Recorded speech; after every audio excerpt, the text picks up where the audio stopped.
there are some scary and some sad things that happen in this book before we get them all fixed. So we're going to hear this story. And this is day 21 of Advent. And Edmund was really in danger because the witch was planning to kill him, to take his life. And so we better hope that the people from Aslan go fast here and they hurry up. Here's how it starts. "Prepare the victim," said the witch. And the dwarf undid Edmund's collar and folded back his shirt at the neck. Then he took Edmund's hair and pulled his head back so that he had to raise his chin. And after that, Edmund heard a strange noise. Whiz, whiz, whiz. For a moment he couldn't think what it was, and then he realized it was the sound of a knife being sharpened. And at that very moment, he heard loud shouts from every direction, a drumming of hooves and a beating of wings, a scream from the witch, confusion all around him. Then he found he was being untied. Strong arms were round him, and he heard big, kind voices saying things like, "Let him lie down. Give him some wine. Drink this. Steady now. You'll be all right in a minute." Then he heard the voices of people who were not talking to him, but to one another. And they were saying things like, "Who's got the witch? I thought you had her. I didn't see her after I knocked the knife out of her hand. I was after the dwarf. Do you mean it's to say she's escaped? A chap can't mind everything at once, you know. What's that? Oh, sorry, it's only an old stump." But just at this point, Edmund went off in a dead faint. Presently, the centaurs and unicorns and deer and birds, they were of course the rescue party which Aslan had sent in the last chapter, they all set off to go back to the stone table, carrying Edmund with them. But if they could have seen what happened in that valley after they had gone, I think they might have been surprised. It was perfectly still, and presently the moon grew bright. If you had been there, you would have seen the moonlight shining on an old tree stump and on a fair-sized boulder. But if you had gone on looking, you would have gradually have begun to think there was something odd about both the stump and the boulder. And next you would have thought that the stump did look really remarkably like a little fat man crouching on the ground.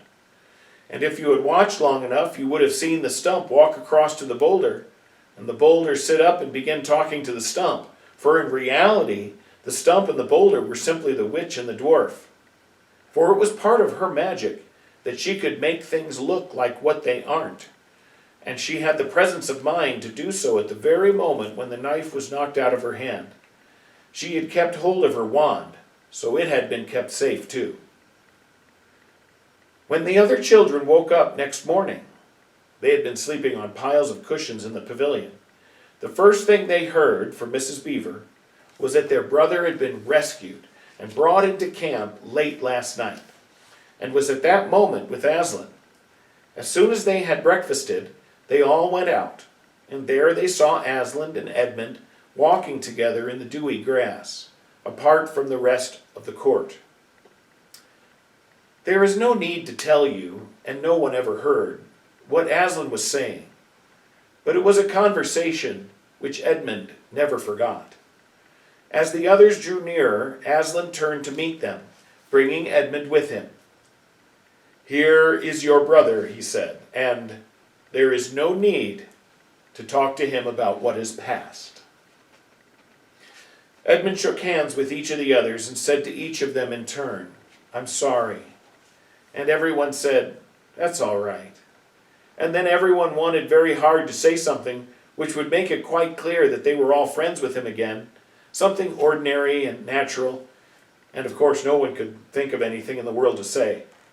But before they had time to feel really awkward, one of the leopards approached Aslan and said, "Sire, there is a messenger from the enemy who craves audience." "Let him approach," said Aslan. The leopard went away and soon returned, leading the witch's dwarf. "What is your message, son of earth?" asked Aslan. "The Queen of Narnia and Empress of the Lone Islands desires a safe conduct to come and speak with you," said the dwarf, "on a matter which is as much to your advantage as to hers." "Queen of Narnia, indeed," said Mr. Beaver. "Of all the cheek—" "Peace, Beaver," said Aslan. "All names will soon be restored to their proper owners." In the meantime, we will not dispute about them. Tell your mistress, son of earth, that I grant her safe conduct, on condition that she leaves her wand behind her at that great oak." This was agreed to, and 2 leopards went back with the dwarf to see that the conditions were properly carried out. "But supposing she turns the 2 leopards into stone," whispered Lucy to Peter. I think the same idea had occurred to the leopards themselves. At any rate, as they walked off, their fur was all standing up on their backs, and their tails were bristling, like a cat's when it sees a strange dog. "It'll be all right," whispered Peter in reply. "He wouldn't send them if it weren't." A few minutes later, the witch herself walked out to the top of the hill and came straight across and stood before Aslan. The 3 children who had not seen her before felt shudders running down their backs at the sight of her face, and there were low growls among all the animals present. Though it was bright sunshine, everyone felt suddenly cold. The only 2 people present who seemed to be quite at their ease were Aslan and the witch herself. It was the oddest thing to see those 2 faces, the golden face and the dead white face, so close together. Not that the witch looked Aslan exactly in his eyes. Mrs. Beaver particularly noticed this. "You have a traitor there, Aslan," said the witch. Of course, everyone present knew that she meant Edmund. But Edmund had got past thinking about himself, after all he'd been through and after the talk he'd had that morning. He just went on looking at Aslan. It didn't seem to matter what the witch said. "Well," said Aslan, "his offense was not against you." "Have you forgotten the deep magic?" asked the witch. "Let us say I have forgotten it," answered Aslan gravely. "Tell us of this deep magic." "Tell you," said the witch, her voice growing suddenly shriller. "Tell you what is written on the very table of stone which stands beside us? Tell you what is written in letters deep as a spear is long, on the firestones on the secret hill? Tell you what is engraved on the scepter of the emperor beyond the sea?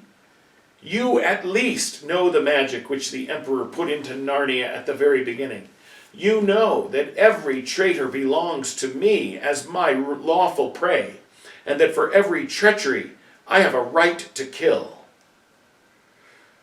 "Oh," said Mr. Beaver, "so that's how you came to imagine yourself a queen, because you were the emperor's hangman. I see." "Peace, Beaver," said Aslan with a very low growl. "And so," continued the witch, "that human creature is mine. His life is forfeit to me. His blood is my property." "Come and take it then," said the bull with a man's head in a great bellowing voice. "Fool," said the witch with a savage smile that was almost a snarl. "Do you really think your master can rob me of my rights by mere force? He knows the deep magic better than that. He knows that unless I have blood, as the law says, all Narnia will be overturned and perish in fire and water." "It is very true," said Aslan. "I do not deny it." "Oh, Aslan," whispered Susan in the lion's ear, "can't we... you won't, will you? Can't we do something about the deep magic? Isn't there something you can work against it?" "Work against the emperor's magic?" said Aslan, turning to her with something like a frown on his face. And nobody ever made that suggestion to him again.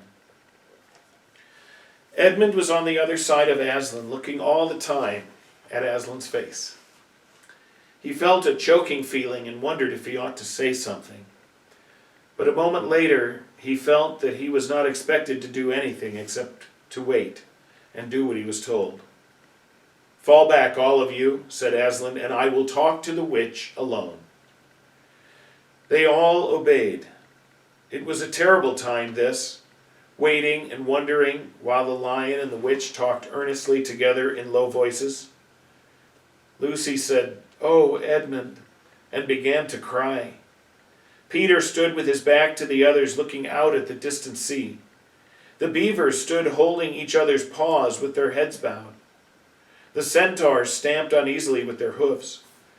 But everyone became perfectly still in the end, so that you noticed even small sounds, like a bumblebee flying past, or the birds in the forest down below them, or the wind rustling the leaves.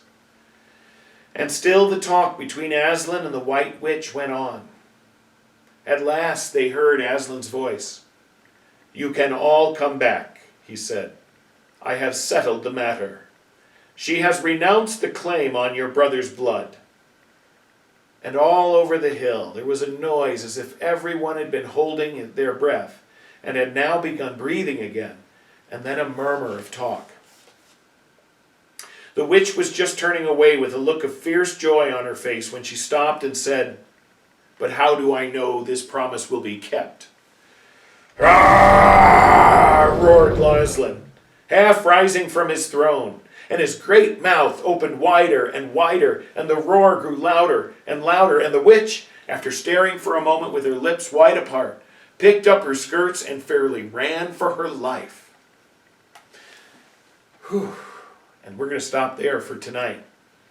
And the next one that we read is going to be a sad one. So I just want you to know Aslan's going to do something pretty amazing to help save Edmund. And so we'll find out what the deal was that they made, the arrangement and agreement they made. So I hope that you're enjoying the story, and it's not just a nothing story, is it? There's big important things going on. And so we will hear tomorrow what happens next. So God bless everyone in your house, your mommy and your daddy and everyone, and we'll see you again tomorrow. God bless you. Good night.